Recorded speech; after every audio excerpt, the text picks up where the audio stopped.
The Great Deception. The crimson sun of Kepler 442 bits cast long shadows across the mining complex, where Captain Sarah Chen swung her plasma pickaxe with mechanical precision. 20 years had passed since the Galactic Coalition arrived at Earth with their promise of peace and their gift of slavery.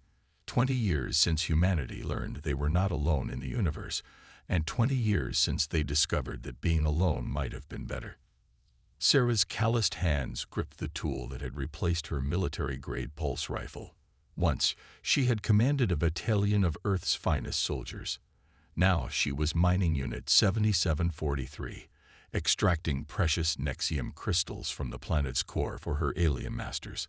The irony was not lost on her that the very element powering the Coalition's advanced technology was being harvested by the species they considered most primitive in the galaxy. The Krillians stood 8 feet tall, their crystalline skin reflecting the harsh industrial lights of the mining facility. Their overseer, Zara-9, observed the human workers with the same interest one might show cattle. To her compound eyes, humans were nothing more than adequate laborers, blessed with surprising endurance, but cursed with inferior intelligence.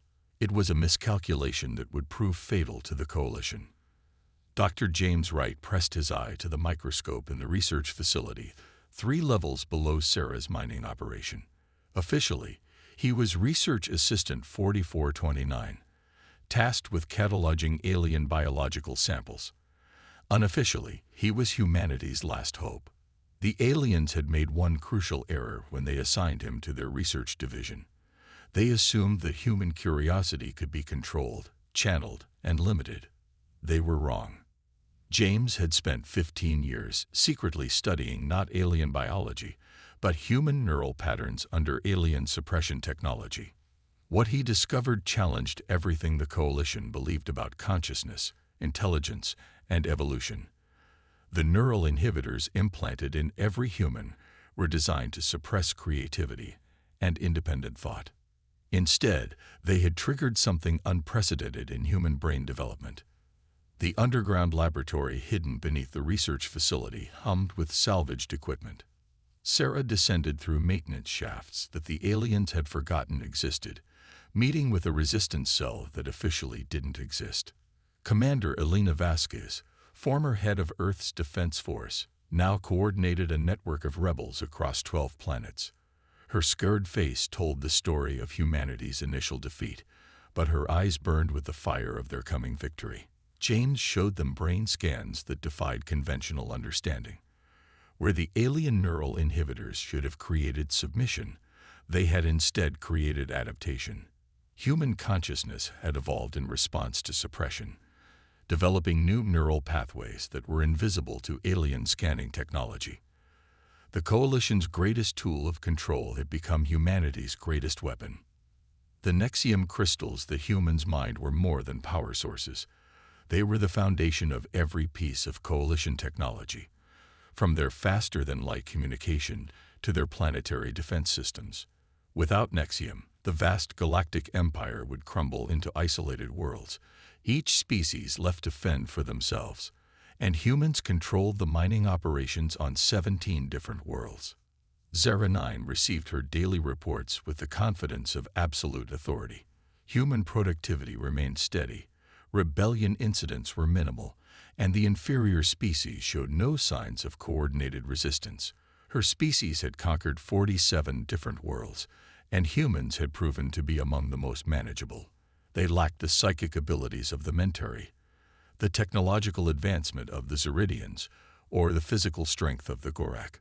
They were perfectly unremarkable in every way that mattered.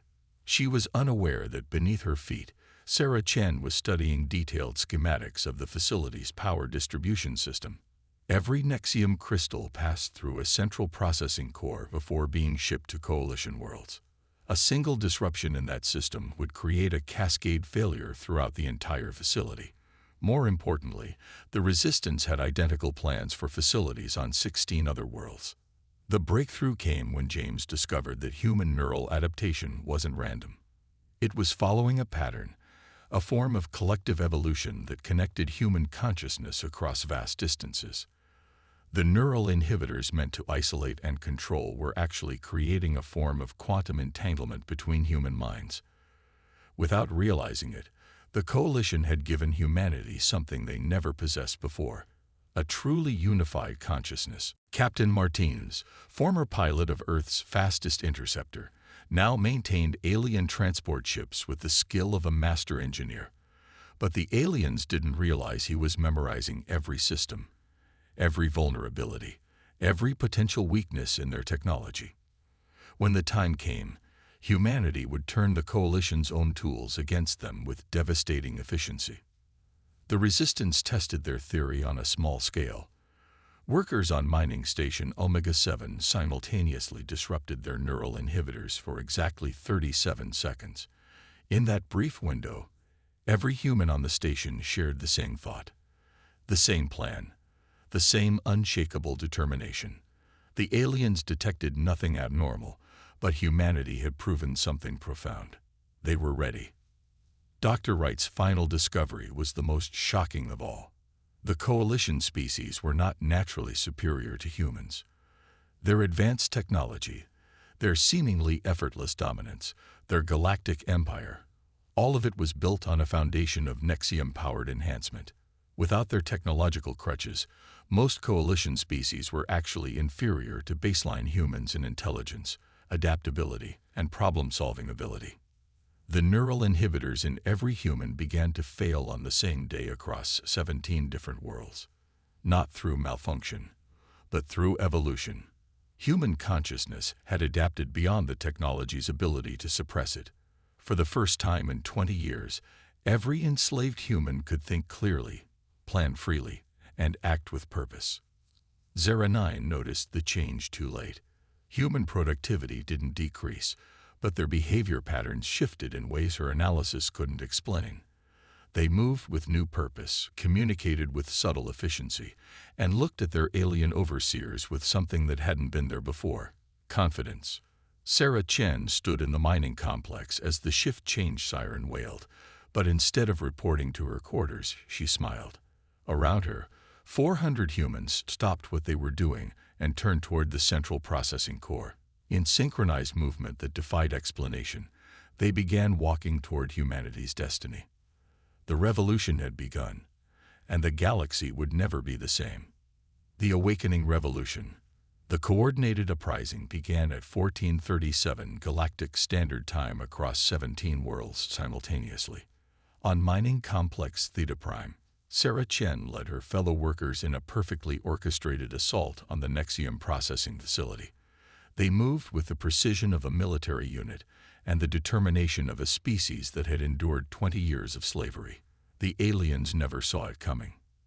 Zera 9 watched her security monitors in disbelief as humans throughout the complex abandoned their posts and converged on critical systems. Her crystalline skin flickered with patterns of confusion and growing alarm. These were the same docile creatures who had submitted to neural inhibitors without resistance for 2 decades. Now they moved with tactical precision that rivaled coalition military units. Dr. James Wright emerged from his hidden laboratory carrying a device that would change galactic history. The Neural Liberation Array was built from scavenged alien technology and powered by human ingenuity. When activated, it would permanently disable every neural inhibitor within a 50-kilometer radius. But more importantly, it would prove to the galaxy that human consciousness could not be contained. The first Nexium processing core exploded at 1441, sending shockwaves through the facility's power grid. Captain Martinez, working from the transport bay, had systematically overloaded the crystal matrix using the aliens' own maintenance protocols. The chain reaction spread through connected systems, creating a cascade failure that would take hours to repair. Hours that humanity would use to devastating effect. Commander Elena Vasquez coordinated the global resistance from her underground command center, watching as similar explosions erupted on screens showing mining facilities across the galaxy. Each facility had been infiltrated, each system compromised, each alien security force overwhelmed by slaves who fought with the knowledge that freedom was finally within reach. The Coalition's communication networks crackled with urgent transmissions as reports flooded in from every enslaved world. The Krillians demanded immediate military response. The Zeridians activated their quantum defense protocols. The Mentari attempted to use their psychic abilities to regain control of human minds. None of it worked. James activated the Neural Liberation Array in the research facility's central chamber. The pulse spread through the complex like a wave of consciousness, severing the artificial constraints that had held human minds in check. For the first time in 20 years, every human in the facility could think with complete clarity. The effect was overwhelming. The mining complex's defense systems turned against their alien operators as humans with restored technical knowledge hacked into control networks. Automated sentries that had once kept humans in line now targeted their former masters.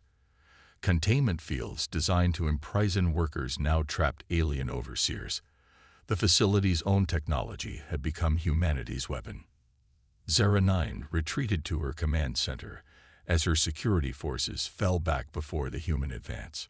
She transmitted desperate requests for reinforcement to the Coalition fleet in orbit, but those ships faced their own problems. Captain Martinez and a team of liberated transport pilots had reached the hangar bay and were systematically sabotaging every vessel that could carry aliens off-planet. The quantum communication array in Dr. Wright's possession allowed him to coordinate with resistance cells across the galaxy. Each successful liberation created a cascade effect. As freed humans shared their knowledge and tactical advantages with enslaved populations on other worlds, the rebellion spread faster than the Coalition could respond. On 17 different worlds, humans who had been mining Nexium for alien masters now controlled the galaxy's most precious resource. Without steady shipments of processed crystals, Coalition technology began failing across hundreds of star systems. Faster-than-light communication networks went dark. Planetary defense grids powered down. Starship engines lost their ability to breach the light barrier. The psychological impact was even more devastating than the technological collapse.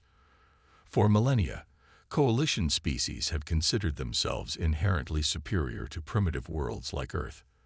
The revelation that their entire civilization depended on slaves they had underestimated shattered their confidence and fractured their unity.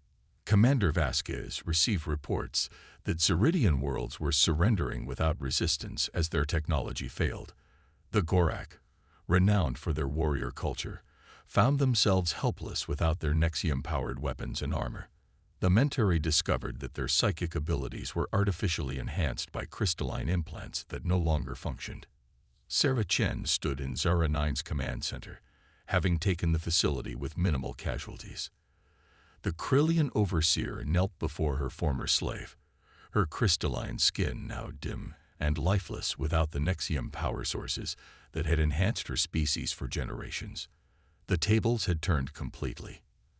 The final confrontation came when the Coalition's primary fleet arrived at Earth, expecting to crush the rebellion at its source.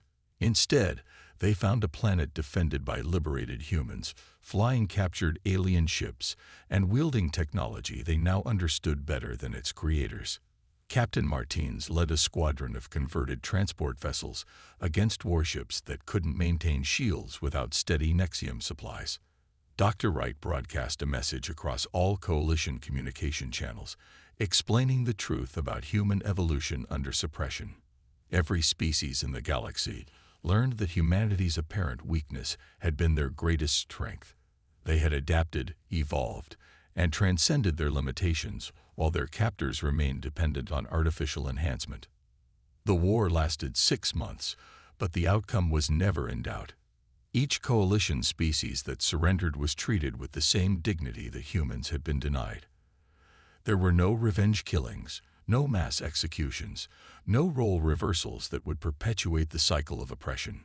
Humanity had learned from their captivity that true strength came not from domination, but from lifting others up.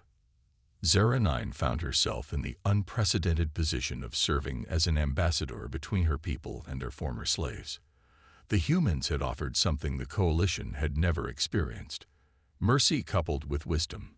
They established rehabilitation programs, shared their technological discoveries, and created a new galactic order based on cooperation rather than conquest. Sarah Chen accepted the position of Galactic Defense Coordinator, tasked with protecting all species from external threats and internal conflicts. The irony that Earth's former slaves had become the galaxy's protectors was not lost on anyone. Humanity had been broken by oppression, but in that breaking, they had discovered how to build something better. Sarah Chen accepted the position of Galactic Defense Coordinator, tasked with protecting all species from external threats and internal conflicts. The irony that Earth's former slaves had become the galaxy's protectors was not lost on anyone. Humanity had been broken by oppression, but in that breaking, they had discovered how to build something better. Dr. Wright established the Institute for Consciousness Studies, where humans and aliens worked together to understand the neural evolution that had made the revolution possible. His research would prevent future enslavement by developing technology that enhanced rather than suppressed natural consciousness in all species. The galaxy was forever changed by the species that everyone had underestimated. Humanity's greatest victory was not their conquest of their former masters, but their choice to forge a future where no species would face the slavery they had endured. In their darkest hour, they had found not just freedom, but the wisdom to ensure that freedom extended to all. The coalition had tried to break humanity, and instead had forged them into something stronger than any empire the galaxy had ever known. The slaves had become the saviors, and the universe was better for it.